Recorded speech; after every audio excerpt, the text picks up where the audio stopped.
Oui, bonjour, je suis Laetitia, je travaille dans l'équipe des rêves depuis 5 ans et demi maintenant. Et aujourd'hui, je voulais vous parler d'un petit prince qui m'a beaucoup marqué, qui s'appelle Martin. Et quand il nous a contactés, c'était une surprise, c'est ses parents qui l'ont fait parce qu'il avait subi une très très grosse opération en disant voilà, qu'il rêverait de rencontrer ses joueurs préférés, donc l'équipe du PSG. 2 mois après, on a eu une super proposition du PSG pour réaliser un Noël des enfants. Et du coup, on a fait un rêve collectif, c'est-à-dire qu'il y avait 4 garçons, dont Martin, qui ont eu rendez-vous au camp des loges, donc là où les joueurs s'entraînent. Ils ne savaient pas du tout, c'était une totale surprise pour les 4 enfants. On leur avait dit, vous allez visiter le camp des loges, il y aura une exposition sur le PSG. Et on s'est tous retrouvés devant le camp des loges. On est rentrés comme des VIP au camp des loges et on voyait passer toutes les super belles voitures des joueurs et les enfants regardaient, ils me disaient mais qu'est-ce qui nous attend, qui c'est, etc. Donc bref, la pression montait, c'était surexcité.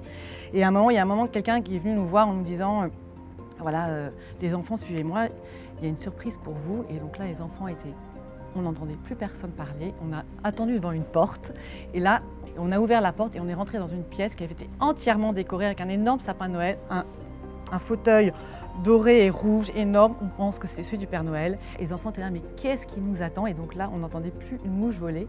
Et à ce moment-là est arrivé le Père Noël avec ses lutins. Et là, les enfants n'en revenaient pas, étaient complètement ébahis.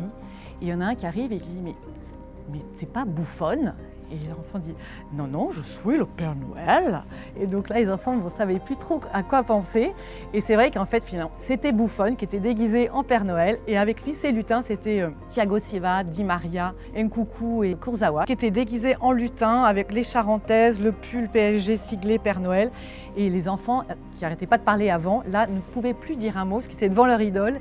Et c'est vrai que c'était vraiment super touchant. Et ils ont été couverts de cadeaux. Et après, on a fait des photos avec Buffon. Il y avait Di Maria qui chantait Jingle Bell, Jingle Bell. Enfin bon, bref, c'était vraiment un truc vraiment génial pour eux. Le petit Martin, lui, qui était là, mais j'attendais ça depuis tellement longtemps, je sais pas, depuis tellement longtemps. Enfin bref, il était tellement content. Les parents étaient hyper émus de voir leurs enfants aussi contents.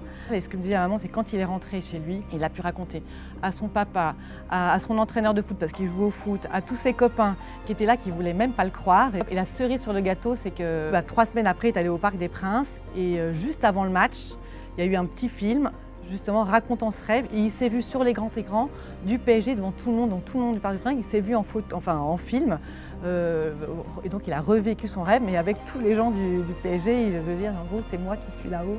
Donc c'était vraiment pour le père hyper émouvant de voir son fils là sur les grands écrans, et pour Martin c'est le rêve qui continue.